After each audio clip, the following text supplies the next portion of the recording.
Intéressons-nous à présent aux propos du président américain Donald Trump.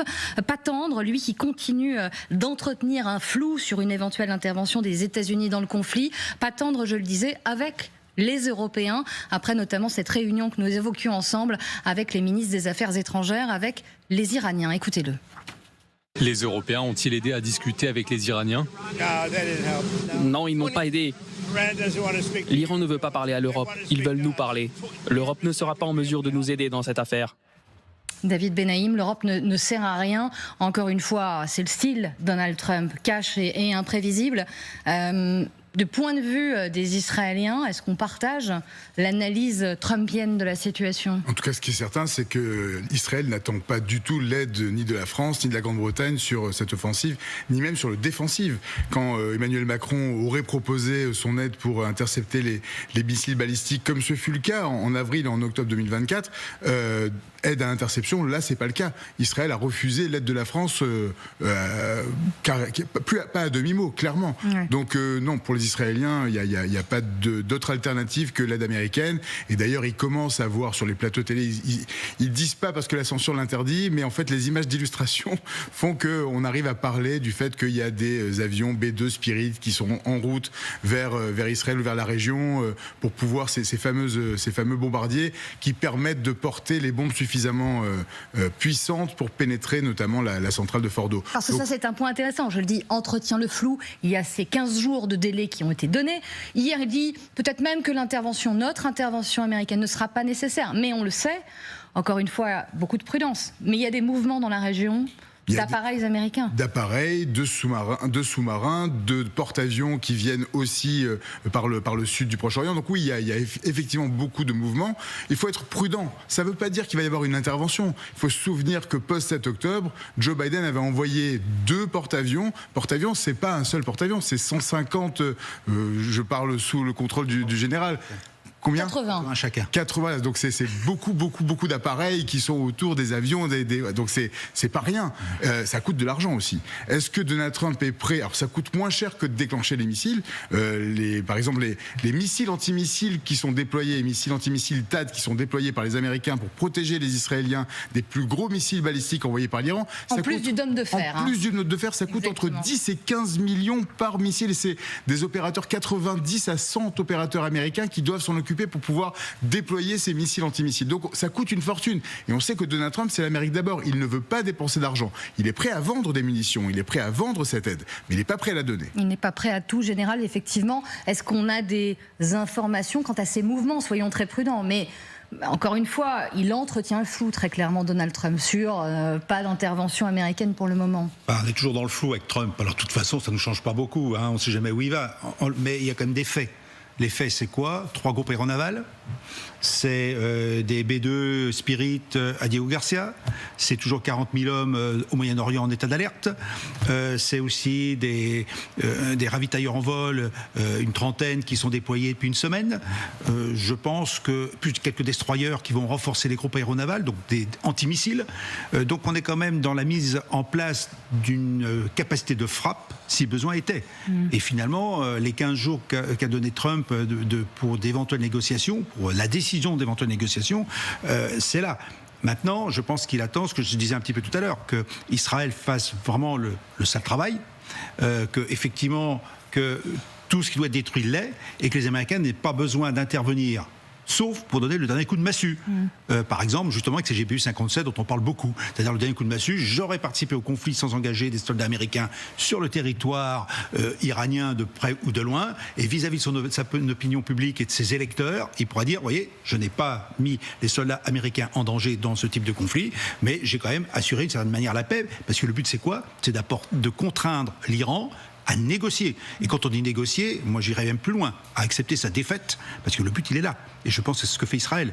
Le but c'est de défaire l'Iran et de le rendre incapable aujourd'hui de menacer le reste du monde et au moins la région du Moyen-Orient. Voilà où on en est aujourd'hui. Nous sommes bien dans une lutte existentielle. D'ailleurs, pour les Israéliens, j'admets, mais aussi pour les Iraniens. Et on revient à la notion du régime. Le régime, s'il est aussi farouchement arc-bouté sur ses positions, c'est que s'il commence à négocier, il risque finalement de sauter. Et là, je pense que là, il y a les deux doutes existentiels qui s'affrontent. Et qu'il est compliqué de rentrer dans la tête du président américain, mais qui est aussi guidé par son opinion publique, son électorat très opposé. Et il a fait campagne pour sa réélection sur plus d'interventionnisme, plus de multilatéralisme. J'aimerais qu'on écoute un certain Steve Bannon, qui a été son éminence grise pendant de nombreuses années. Il y a eu une rupture assumée, mais néanmoins, il représente une partie de la société américaine. Et lui, il est très dur avec Israël et le Premier ministre Netanyahou. En gros, on n'a pas à vous aider. Écoutez-le. Who in the hell are you? Qui diable es-tu pour faire la leçon au peuple américain? Qui es-tu pour faire la leçon au peuple américain? Le peuple américain ne va pas le tolérer. Il ne le supportera pas. Qui es-tu pour nous mettre dans une situation où tu savais que tu ne pourrais pas terminer le travail? Ou si tu le peux, alors termine-le. Ne viens pas nous voir pour en finir. Michel Fayad, là aussi, c'est encore une fois très extrême dans ses mots, Steve Bannon, mais il représente une partie des d'électorat et qui explique aussi peut-être l'attitude du président américain aujourd'hui, quant à son attitude à adopter au Moyen-Orient.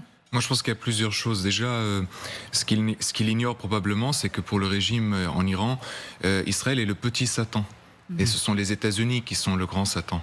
Donc ça, je ne suis pas sûr qu'ils le sachent. L'autre chose, c'est que d'après les sondages qui ont été donnés sur CNN, c'est en train de changer. Aujourd'hui, la majorité des Américains est en faveur d'une intervention en Iran. Donc ça a changé. Ce n'est pas le cas ces derniers jours. Absolument, mais CNN a sorti un sondage montrant cela. Et il y a une autre chose que je veux dire, c'est que je pense que les 15 jours que Trump a mis dit qu'il va y avoir, et encore il a dit within 15 days, c'est-à-dire jusqu'à 15 jours. Il donne ce temps-là. Exactement. Moi je pense qu'il va l'utiliser pour négocier avec les Arabes du Golfe, l'Arabie Saoudite, les Émirats et le Qatar, pour que eux payent cette intervention. Parce que vous parliez avant de l'argent, et vous avez complètement raison. Les 3 premiers jours de l'attaque israélienne, je ne parle même pas là depuis toute la durée, juste en 3 jours, Israël a dit publiquement que ça a coûté 2,5 milliards de dollars. Depuis le 7 octobre, c'est plus de 70 milliards de dollars qui ont été dépensés. Trump avait dit pour Biden que Biden avait commis l'erreur fatale d'être intervenu en fait en Ukraine financièrement et en termes d'aide militaire sans demander la moindre contrepartie. Là, Trump est en train de négocier à l'avance qui va payer. Et comme il sait qu'Israël ne peut pas payer, parce qu'Israël a déjà trop dépensé depuis le 7 octobre, il veut que ce soit les Arabes du Golfe qui payent. Et juste pour bien comprendre, l'Arabie Saoudite a autorisé le survol de son ciel par l'armée israélienne. Et ça, c'est une première depuis 1991, quand les États-Unis, eux, avaient survolé le ciel saoudien pour aller frapper l'Irak.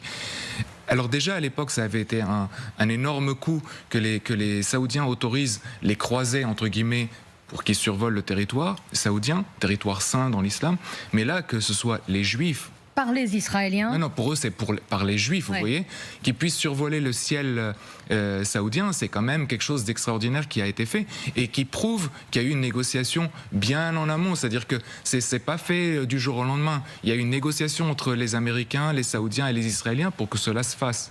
À ce moment de cette émission aussi, juste un nouvel acteur, je ne sais pas si c'est le bon mot, mais on ne l'avait pas entendu depuis plusieurs jours. Il s'était proposé pour être un médiateur dans ce conflit, un certain Vladimir Poutine. Le maître du Kremlin, ce matin s'exprime. Voilà ce qu'il dit. Il est prêt à soutenir l'Iran dans son développement d'un programme nucléaire pacifique, en ajoutant que l'Iran a le droit de le faire. Écoutez, Vladimir Poutine, c'était il y a quelques heures. Nous pensons que l'Iran a le droit d'utiliser la technologie nucléaire à des fins pacifiques. Et nous sommes prêts, comme nous l'avons été les années précédentes, à fournir à l'Iran le soutien nécessaire dans ce domaine. Un nucléaire pacifique, Général Chauvency, à quoi joue Vladimir Poutine avec ce type de propos et de déclarations ? Il rappelle qu'il existe, parce qu'on n'en parle plus. Ça veut dire ça aussi. C'est aussi, n'oubliez pas qu'il voulait se présenter comme médiateur. Absolument. Voilà. Donc, revenir un peu dans le jeu, sachant qu'indirectement, son allié iranien, il ne l'a pas beaucoup aidé depuis le début de ce conflit. Donc, c'est aussi parler pour ne rien faire.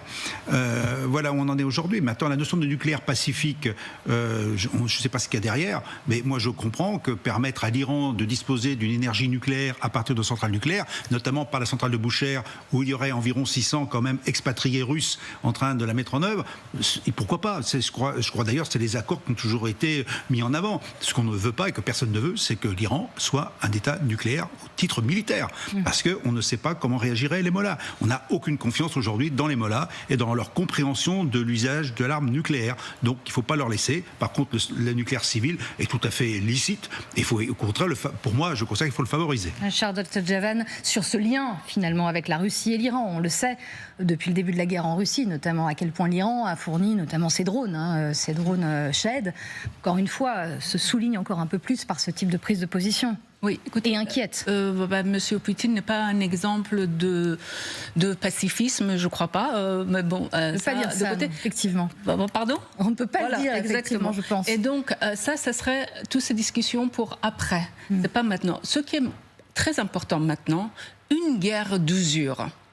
Ce serait criminel pour le peuple iranien, ce serait criminel pour le peuple israélien, ce serait criminel pour l'Occident, pour l'Europe, mais seulement bénéfique pour le régime islamique d'Iran et pour les terroristes du monde entier. Je dis bien terroristes et par les musulmans, parce que les musulmans partout sont les premières victimes des terroristes islamistes, dans leur propre pays comme partout en Occident. Donc une guerre d'usure, s'il vous plaît, faites en sorte que le régime soit vraiment à terre, et le reste, le peuple iranien va le faire. Le reste, je veux dire, le peuple iranien, après, pourra renverser ce qui reste de ce régime. Mais ne parlez pas de négocier avec ce régime-là.